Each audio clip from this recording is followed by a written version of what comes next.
நான் கொல்லாதவன், பொய் சொல்லாதவன்,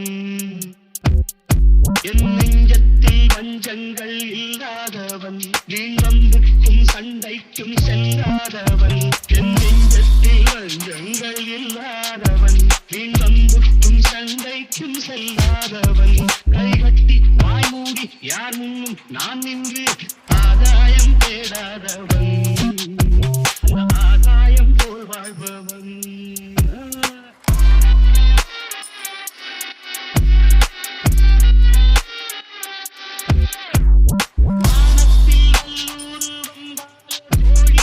வீரத்தை கண்டேனடி, ஞானத்தை பாதித்து மனத்தை சோதித்தால் நான் என்ன செய்தேன்?